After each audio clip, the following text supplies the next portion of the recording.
Hello hi welcome नमस्ते। मेरा नाम ऋतिक और आज हम फिर से बात करने वाले हैं एक और इंटरेस्टिंग कंसेप्ट के ऊपर। तो ये वीडियो सेमेस्टर 5 के उन बच्चों के लिए मोस्ट इंपोर्टेंट होने वाली है जिनके पास सब्जेक्ट है इंटरमीडिएट माइक्रो इकोनॉमिक्स सेकंड। तो चलिए शुरू करते हैं आज की वीडियो। तो लेसन नंबर 1 हमारा चल रहा था जिसमें हम बात कर रहे थे मोनोपोली के अलग अलग कंसेप्ट्स के बारे में। तो आज हम समझेंगे कि ये डेड वेट लॉस क्या होता है। तो चलिए शुरू करते हैं आज की वीडियो। और इस कंप्लीट सीरीज के नोट्स ऑलरेडी बन चुके हैं। जिन बच्चों को नोट्स परचेज करने हैं वो इस नंबर पे जाए 9667836336 यहाँ पे व्हाट्सएप करके नोट्स ले सकते हैं। अब आते हैं आज के कंसेप्ट के ऊपर। तो आज का जो हमारा कंसेप्ट है वो है लेसन नंबर 1 यानी कि मोनोपोली। तो समझते हैं इसको। तो मोनोपोली ने अपने प्रीवियस वीडियोस ना देखी हो पहले जाके वो वाली वीडियोस देख लेना ताकि आपके हर एक कंसेप्ट टॉपिक वाइज ही क्लियर होते चले जाए। अब हम बात करेंगे इनएफिशिएंसी ऑफ मोनोपोली के बारे में। अब बात है कि ये इकलौती ऐसी मार्केट फॉर्म होती है जो इनएफिशिएंट होती है। अभी बात है इनएफिशिएंट क्यों होती है वो आपको समझाता हूं।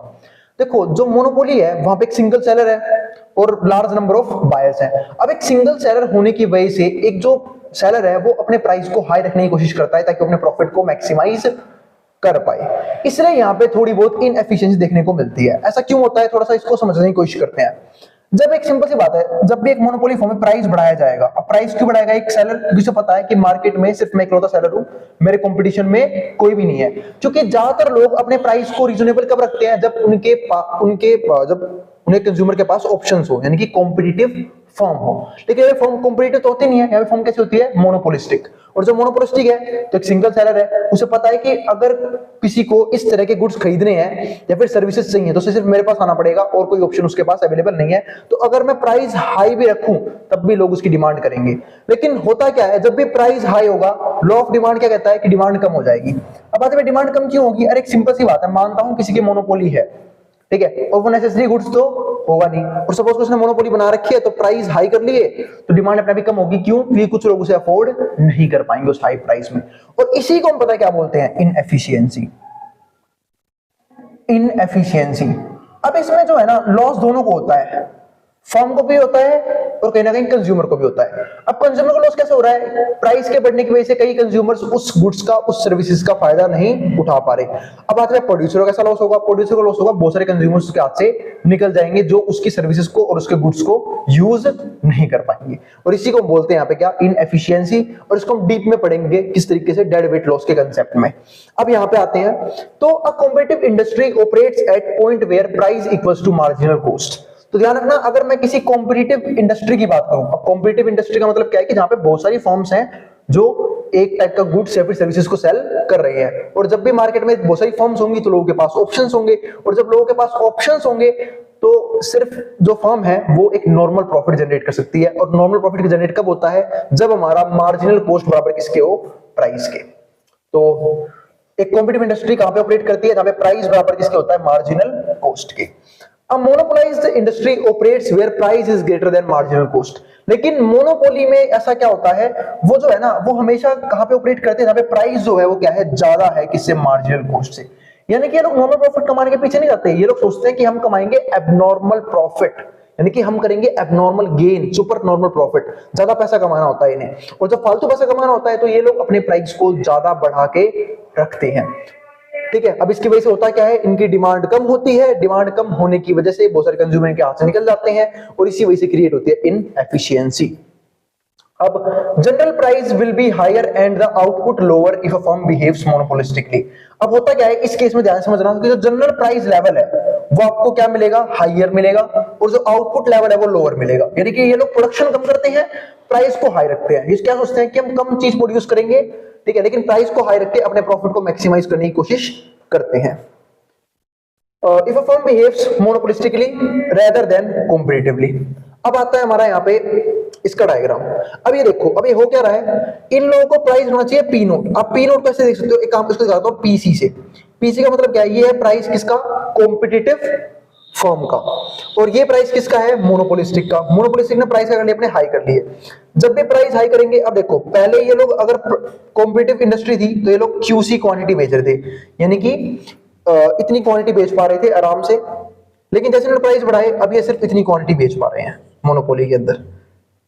तो जिसकी वजह से इन्हें क्या करना पड़ रहा है, नुकसान झेलना पड़ रहा है। तो प्राइस बढ़ गए लेकिन क्वांटिटी इन्हें कम सेल करनी पड़ रही है। अब यहां समझते हैं, अब monopolist produce less than competitive amount. अब जो मोनोपोलिस्ट फर्म है वो जो है वो कॉम्पिटिटिव अमाउंट से कम प्रोड्यूस कर पाते हैं of output and is therefore Pareto inefficient. इसी वजह से वो क्या हो जाते हैं, इनएफिशिएंट हो जाते हैं। मतलब अपना आउटपुट रखेंगे लो। आउटपुट लो क्यों होगा, क्योंकि पहले ही बता चुका हूं, इन लोगों ने प्राइस रखे हैं हाई। प्राइस हाई रखेंगे तो मेरे भाई डिमांड क्या हो जाएगी, कम हो जाएगी।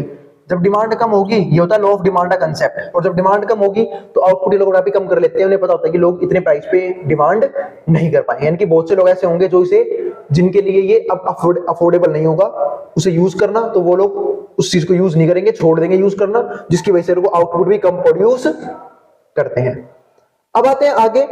आगे हमारे पास क्या है, dead weight loss of monopoly. ये काफी इंपॉर्टेंट कंसेप्ट है डेड वेट लॉस का, ठीक है। ये मैं एक बार और करवा चुका हूं, लेकिन वो मेरे हिसाब से प्रिंसिपल ऑफ माइक्रो इकोनॉमिक्स का कंसेप्ट था जहां मैंने इसे करवाया था डेड वेट लॉस को। अब डेड वेट लॉस में क्या होता है वो समझते हैं।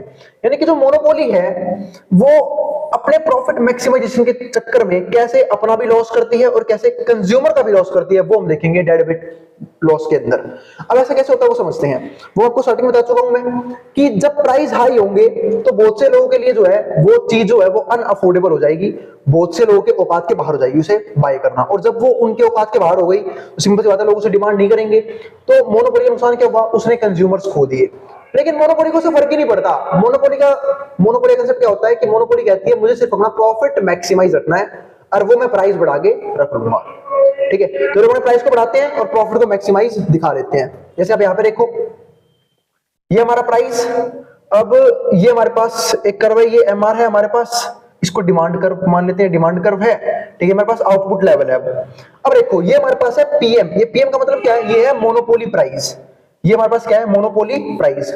और ये हमारे पास क्या है, कॉम्पिटिटिव प्राइस। मतलब अगर किसी बिजनेस के अंदर कॉम्पिटिटिव इंडस्ट्री अपना काम कर रही होती तो रखती प्राइस को ये इस लेवल पे, लेकिन मोनोपोली क्या बोली, अरे हमारा दिमाग खराब नहीं, हम रखेंगे इतना प्राइस। अब देखो जब प्राइस ये होगा, अकॉर्डिंग टू डिमांड क्वांटिटी इतनी सप्लाई की जाएगी, लोग ये क्वांटिटी सप्लाई बोल रहा हूं, ये क्वांटिटी बाय करेंगे, इसे बोल देते हैं यहाँ पे QC। लेकिन हुआ क्या, मोनोपोली बोली भाई हमने मोनोपोली क्रिएट करी है, एक्स्ट्रा एफर्ट डाला है अपना नाम बनाने के लिए, तो हमारे प्राइस को रखेंगे, हाई रखेंगे। तो उन्होंने प्राइस को हाई रखा, उन्होंने प्राइस क्या कर लिया, PC से PM, तो प्राइस ऑफ मोनोपोली। जैसी प्राइस बढ़ेगा तो सिंपल सी बात है लोगों की परचेसिंग पावर कम हो जाएगी, तो लोग डिमांड कम कर देंगे, यानी कि बहुत से लोगों के लिए चीज क्या हो जाएगी, अनअफोर्डेबल हो जाएगी, तो क्वांटिटी इतनी सेल होगी, यानी कि ये हमारा क्या होगा, Q है। तो इस केस में ये हो गया हमारा यहाँ पे लॉस, ठीक है। अब प्रॉफिट तो सेम है। अब ये पे देखो, dead weight loss due to monopoly is area B and C। ये हमारा क्या होता है, डेड वेट लॉस, ठीक है। यानी कि ये हमारे डिमांड कवरेज के बाहर हो जाएंगे। अगर वो प्राइस ये होता तो लोग इतनी क्वांटिटी डिमांड कर पाते, लेकिन वो कर नहीं पाएंगे। अब यहाँ पे देखो, the monopolist surplus goes down by A। अब जो मोनोपोलिस्ट का सरप्लस है वो A से कम हो जाएगा। A से कम क्यों हो जाएगा सरप्लस, मतलब ये सरप्लस गायब हो गया मोनोपोली का। ऐसा क्यों हुआ, क्योंकि ये थे एक्स्ट्रा कंज्यूमर्स जो उसके प्रोडक्ट को बाय कर सकते थे, लेकिन अब बाय नहीं कर पाएंगे। क्यों, क्योंकि प्राइस बढ़ा दिए गए हैं सिर्फ प्रॉफिट मोटिव के लिए। दूसरा, due to lower price on the units he was already selling, क्योंकि पहले लोग उस चीज को सस्ते में खरीद पाते थे। It goes up by C due to profits. अब ये C तक बढ़ जाएगा। C तक बढ़ क्यों जाएगा, प्रॉफिट, क्योंकि अब एक सिंपल सी बात है, मोनोपोली ने अपने प्राइस भी तो बढ़ाए हैं, क्वांटिटी कम सेल होगी पर प्राइस बढ़ा के वो लोग अपने प्रॉफिट को कवर करने की कोशिश करेंगे, तो कहीं ना कहीं जो है वो C का गेन देखने को मिलता है, ठीक है। Goes up by C due to profits on extra unit, क्योंकि प्रॉफिट कमाया जा रहा है एक्स्ट्रा यूनिट पे, इट इज नाउ सेलिंग। तो ये हमारा था डेड वेट लॉस का कंसेप्ट, कि कैसे डेड वेट लॉस कंसेप्ट काम करता है, कब प्रोड्यूसर प्रॉफिट में होता है, कब कंज्यूमर लॉस में होता है, कब प्रोड्यूसर लॉस में होता है और कंज्यूमर प्रॉफिट में होता है। तो ये था हमारा आज का वीडियो जहां पे हमने बात करी इस टॉपिक की, डेड वेट लॉस की, ठीक है। इसका प्रीवियस वीडियो का लिंक मैं नीचे डाल दूंगा डिस्क्रिप्शन में, आप जाए तो डेड वेट लॉस की कंप्लीट कंसेप्ट को प्रीवियस वीडियो में देख सकते हैं। अब मिलेंगे अगली वीडियो में जहां पे हम बात करेंगे इसके और भी कंसेप्ट्स के बारे में, यहां तक जिसको जो उतार सकता है मैं हटाऊं बोर्ड के सामने से। और अगर किसी भी तरह की क्वेरी हो उसके लिए कमेंट बॉक्स में कमेंट कर देना, मैं उस क्वेरी को रिजॉल्व करने की पूरी कोशिश करूंगा। मिलेंगे अगली वीडियो में जहां पे हम बात करेंगे प्राइस डिस्क्रिमिनेशन के बारे में और उसके 3 केसेस को समझेंगे। अब जिसको जो उतार सकता है मैं हटाऊं बोर्ड के सामने से।